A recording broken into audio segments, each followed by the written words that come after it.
अजमेर जिले के किशनगढ़ के पास निम्बार्क संप्रदाय के महातीर्थ सलेमाबाद में भगवान श्री राधा कृष्ण के साथ विराजित हैं। निम्बार्क संप्रदाय के इष्ट देव श्री सर्वेश्वर भगवान।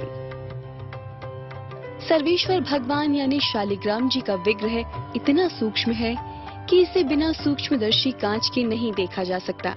भगवान का ये विग्रह पूरे विश्व में एक अकेला विग्रह है। निम्बार्काचार्य जी जहाँ भी जाते हैं, श्री सर्वेश्वर प्रभु उनके साथ ही रहते हैं।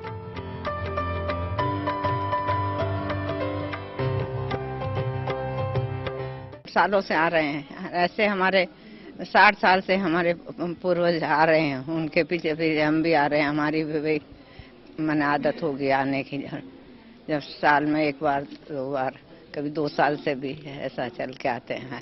हरदम मन में बसा रहता है। बहुत शांति लगता है और बड़े शांति अनुभव होती है, और ऐसे गुरु मिलना बड़ा भाग्य की बात है।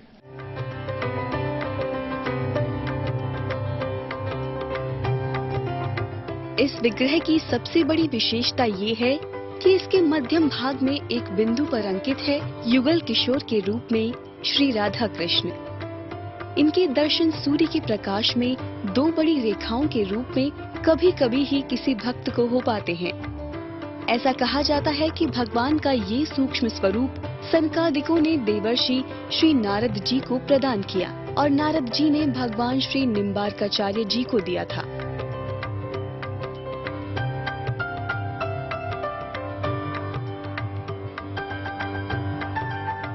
श्री निम्बार्काचार्य पीठ सलेमाबाद में विराजित श्री राधा माधव जी के विग्रह के बारे में कहा जाता है कि ये बंगाल से आकर ब्रज प्रदेश में श्री राधा कुंड में विराजित थे। विक्रम संवत 1823 में जगत गुरु श्री निम्बार्काचार्य श्री गोविंद शरण देवाचार्य जी महाराज को स्वप्न में आदेश देकर प्रभु ने आचार्य पीठ सलेमाबाद जाने की इच्छा जाहिर की थी। भगवान की इच्छा के शिरोधार्य मानकर आचार्य ने भगवान को रथ में बिठाकर सलेमाबाद की ओर रवाना किया था। ज्येष्ठ शुक्ल दशमी को समारोह पूर्वक भगवान श्री सर्वेश्वर प्रभु के निकट विराजित हुए। बंगाल के बहुत सुप्रसिद्ध कवि हुए जयदेव, जिन्होंने गीत गोविंद की रचना की थी, और हमारे हिंदी साहित्य में इस गीत गोविंद का बड़ा ही महत्व है। उन जयदेव कवि के आराधित भगवान ये राधा माधव ब्रज में विराजमान थे। वहां से हमारे आचार्य श्री को स्वप्न के द्वारा आदेश हुआ कि हम यहाँ पर आना चाहते हैं। ये बहुत पुरातन इतिहास है। उसके पश्चात फिर यहाँ विराजे भगवान राधा माधव।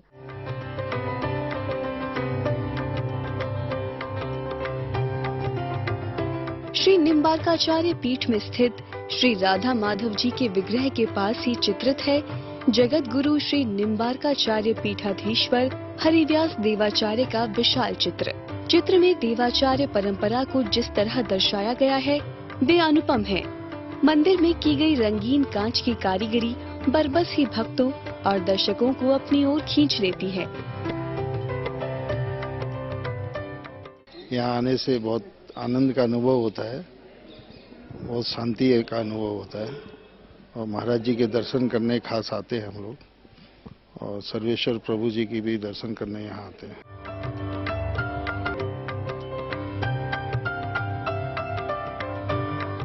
मंदिर परिसर में ही एक ओर स्थित है ये समाधि स्थल। इन समाधि स्थलों में उन सभी आचार्यों की समाधि और चरण चिन्ह स्थापित हैं जो 16वीं और 17वीं शताब्दी के दौरान यहाँ ब्रह्मलीन हुए थे। इन समाधियों में श्री वृंदावन देवाचार्य जी महाराज की समाधि सबसे पुरानी है। समाधि स्थल के पास ही श्री गणेश जी, श्री शंकर जी और श्री हनुमान जी के मंदिर स्थापित हैं।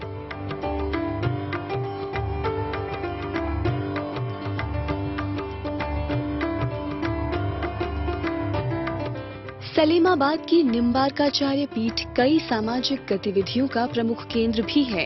इनमें सबसे प्रमुख है पीठ द्वारा संचालित सर्वेश्वर संस्कृत महाविद्यालय। राज्य सरकार और राजस्थान माध्यमिक शिक्षा बोर्ड द्वारा मान्यता प्राप्त इस महाविद्यालय में शास्त्री तक की परीक्षाओं का अध्ययन कराया जाता है। छात्रों द्वारा आराधना स्थल पर हो रहे संस्कृत श्लोकों के सस्वर पाठ से किसी पुराने गुरुकुल का चित्र साकार हो उठता है। आचार्य पीठ में सनातन धर्म की समृद्धि के लिए अनेक कार्य प्रचलित हैं, जिनमें से सर्वेश्वर संस्कृत महाविद्यालय है, सर्वेश्वर वेद विद्यालय है, निम्बार्क दर्शन महाविद्यालय है, अनेक गौशालाएं हैं, औषधालय है, वाचनालय है, पुस्तकालय है। अनेक प्रकल्प यहाँ निम्बार्काचार्य पीठ के द्वारा संचालित हैं और नित्य प्रति अनेक दर्शनार्थी यहाँ पर आकर भगवान राधा माधव के दर्शन करके बड़े आनंदित होते हैं, आचार्य श्री से सदुपदेश प्राप्त करते हैं।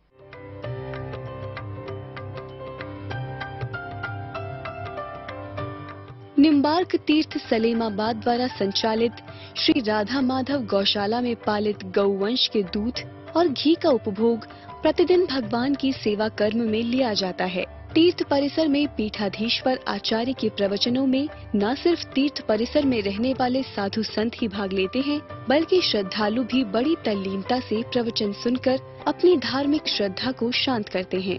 प्रवचनों के बाद पीठाधीश द्वारा हर श्रद्धालु को प्रसाद वितरित किया जाता है।